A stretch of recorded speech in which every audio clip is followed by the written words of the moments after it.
부처님의 위대하심을 반조. 부처님의 위대하심을 제한된 지명과 한정된 조건 속에서 어떻게 묘사하여 이해시킬 수 있을까? 그러나 부처님의 위대한 대자비와 지혜 그리고 인욕 등을 간단하게나마 설명하고자 한다.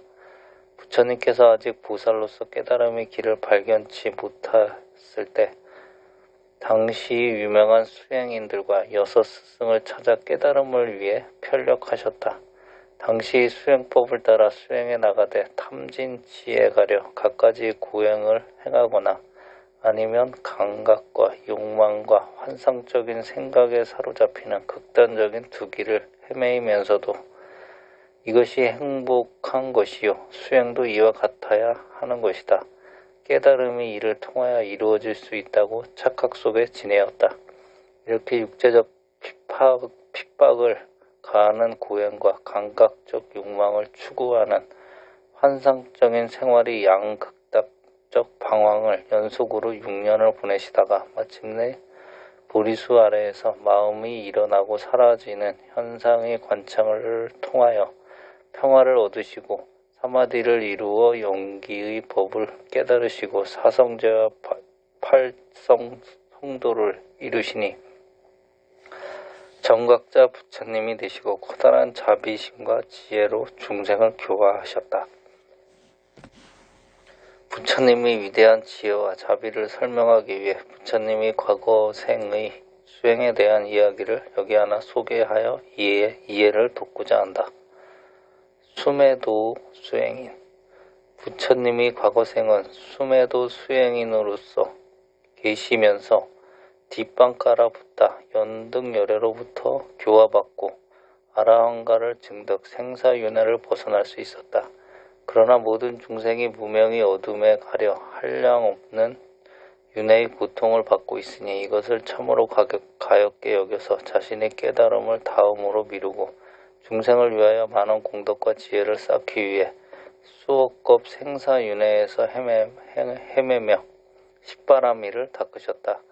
이때 갖가지 몸을 받아 나셨으니 더러는 천상에서 태자로 태어나 많은 보시를 베풀고 더러는 짐승으로 태어나 다른 짐승들에게 설법하며 자신의 몸을 희생하고 굶주린 큰 짐승의 먹이가 되기도 했으며 더러는 인간이 되어서 계행을 지키며 보시행을 닦아 많은 공덕을 쌓았다.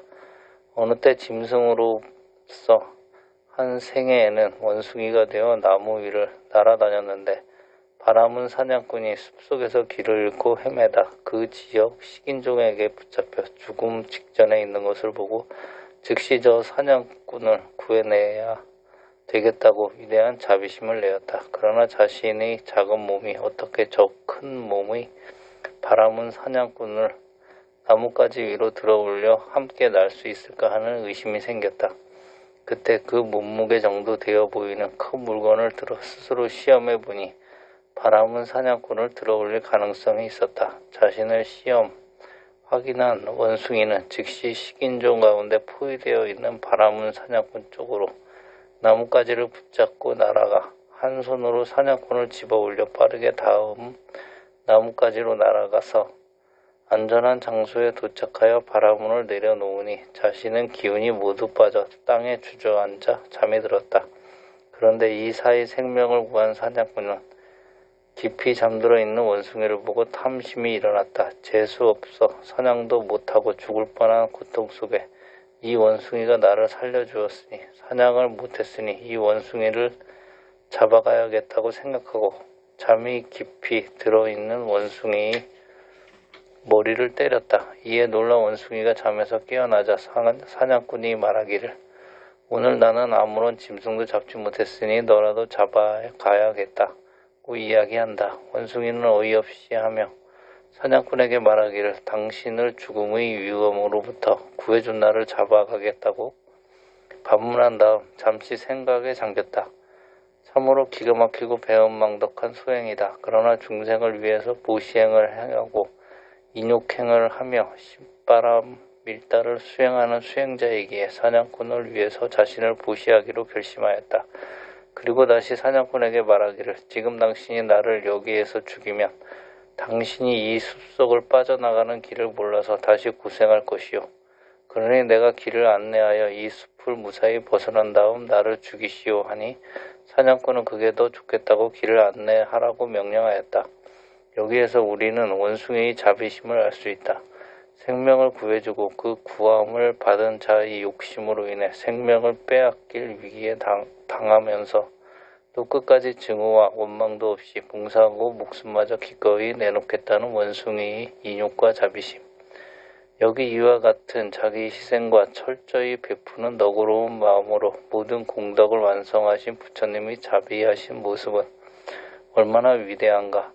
보리사따는 이와 같은 모든 공덕 바라미를 성취의 마지막으로 까필라 왓의 수도다나 왕과 마하마 왕비 사이에서 태어나 사갸족의 왕자가 되었으며 모든 지혜를 갖추었다는 뜻이 시타타 이름을 가지고 화려한 궁중 생활 속에 모든 교육을 마치시고 19세의 야소다라 공주와 결혼하여 29세의 라울라라는 첫째 아들을 얻으시고 이날 깨달음의 진리를 찾아 왕궁을 떠나 마가다국에서 당시 유명했던 스승 알라라 깔라마, 우따까라 붓다 등 6스승으로부터 갖가지 고행과 자선 수행을 거쳐 마음은 비비상천 즉 인식의 한계를 벗어나 인식도 아님도 아닌 경계까지 이르렀어도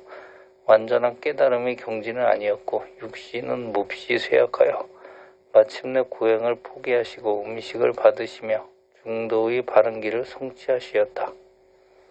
이는 곧 사성제의 길로서 부처님 이전에 들어보지도 못한 진리이며 이 사성제는 불교의 기본이며 핵심이며 전체이다. 이 진리 속에 영기의 법이 개정해가 들어있고 세 가지 법인 재행무상, 일체계고, 재법무화의 진리가 있으며 이는 곧 자신이 내면 세계에서 일어나고 사라지는 자연현상을 깨달은 것이며 스스로 노력으로 성취한 위대한 진리이다.